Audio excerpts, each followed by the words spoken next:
অসাধারণ অসাধারণ ধন্যবাদ। অসাধারণ। তো এটা রেসিপিটা কিরকম?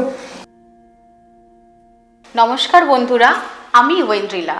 সবাইকে স্বাগত ওয়েন্দ্রিলাস কিচেনে। আজকে আমি আপনাদের দেখাতে চলেছি বাঙালি স্টাইলে মটন কষা। আপনারা দেখতে থাকুন, আমার সাথে থাকুন, আর আমি ছোট ছোট টিপস অ্যান্ড ট্রিক্স আপনাদের বলবো, সেগুলো আপনাদের এই রান্না করার সময় কাজে লাগবে। আমি নিয়েছি 1.5 কেজি মটন, আর নিয়েছি ফ্যাটানো টক দই 1 কাপ মটন, নিয়েছি সামান্য জিরে গুঁড়ো 2 টেবিল স্পুন, আর লাগছে গরম মশলা, নিয়েছি একটা ছোট টমেটো, সামান্য পরিমাণে কাঁচা লঙ্কা, পেঁয়াজ, রসুন, আদা, হলুদ গুঁড়ো, আর নিয়েছি ধনে গুঁড়ো। ধনে গুঁড়ো নিয়েছি 2 টেবিল স্পুন, আর নিয়েছি কাশ্মীরি রেড চিলি পাউডার। এই মটনটা আমি 15 মিনিটস ম্যারিনেট করে রাখবো। আপনারা যদি এটা টক দই দিয়ে ম্যারিনেট করেন তাহলে খুবই ভালো হয়, আর এটা তাড়াতাড়ি নরমও হয়ে যাবে। ওর জন্য আমি এটা টক দই দিয়ে ম্যারিনেট করে নেব।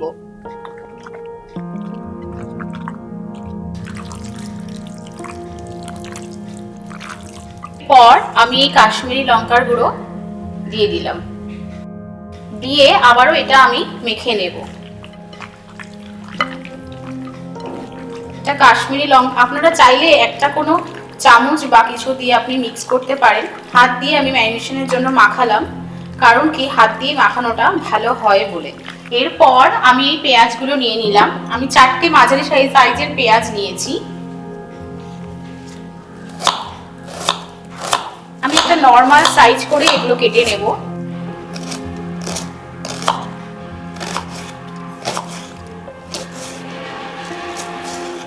এই যে পেঁয়াজগুলো আমি কেটে নিয়েছি, এখান থেকে আমি কিছু পেঁয়াজ দিয়ে দেব মিক্সির মধ্যে ব্লেন্ড করার জন্য।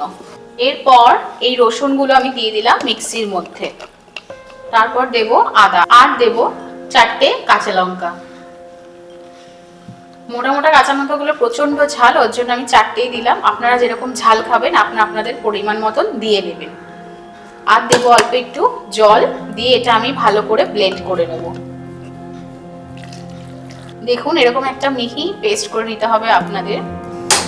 এরপর আমি গ্যাস অন করে নিয়ে কড়াই বসিয়ে দিলাম, দিয়ে দিলাম বেশ কিছুটা সর্ষের তেল।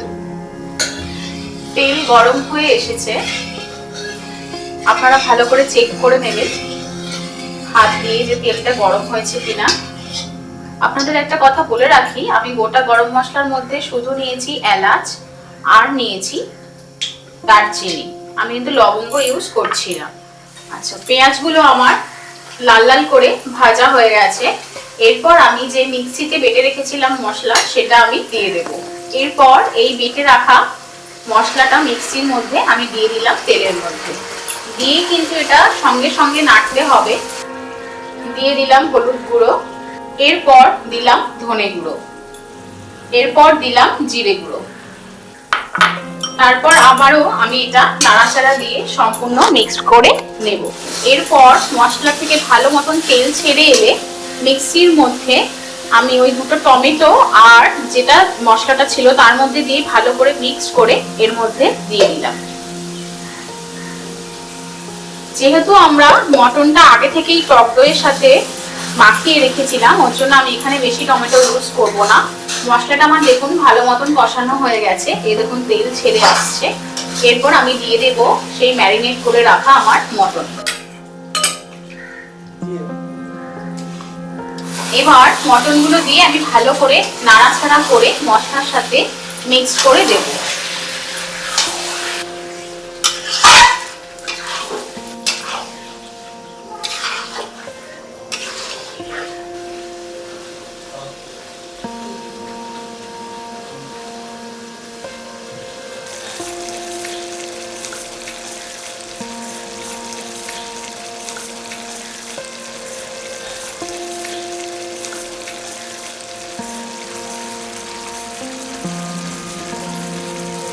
মোটামুটি এটা 40% আমার কষানো হয়ে গেছে। দেখুন এখান থেকে তেলও ছেড়ে আসছে। এরপর আমি এর মধ্যে দিয়ে দেবো কেটে রাখা আলু।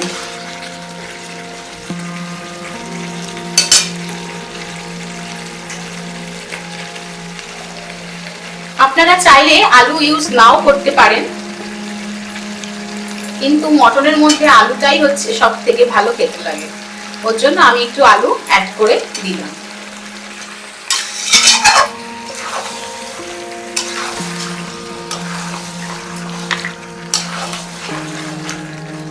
দিলাম আলুর সাথে, আমার সবকিছু কষানো হয়ে গেছে, দেখুন তেল ছেড়ে এসছে। এরপর আমি মিক্সিটা ধুয়ে দিয়ে দিলাম বেশ কিছুটা জল। যেহেতু আমি সেমি গ্রেভি রাখবো ওর জন্য আমি জল অ্যাড করলাম।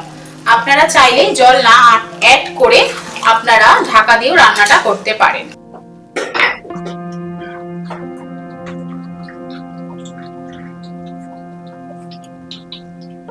আমার এই রান্নাটা কিন্তু হয়ে গেছে, তেল ছেড়ে এসছে পুরো মশলা থেকে। ঠিক আছে, এরকম ভাবে আপনারা বাড়িতে ট্রাই করুন আর আমাকে জানাবেন কমেন্টে আপনাদের কেমন লাগলো।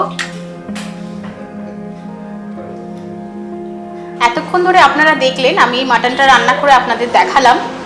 আপনারা ওই প্রসেসিংয়ে বাড়িতে ট্রাই করুন আর দেখুন আপনাদের কেমন লাগছে।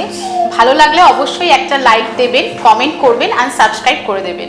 আজকে আমার বাড়িতে একজন স্পেশাল গেস্ট এসছে, উনি আমার সম্পর্কে জেঠু হয়। উনি আজকে খেয়ে বলবে এই মাংসটা কেমন রান্না হয়েছে। দারুণ জিনিস হয়েছে, খাওয়ার আগেই মনে হচ্ছে এটা দারুণ হবে। একটু খেয়ে দেখি। হ্যাঁ হ্যাঁ হ্যাঁ,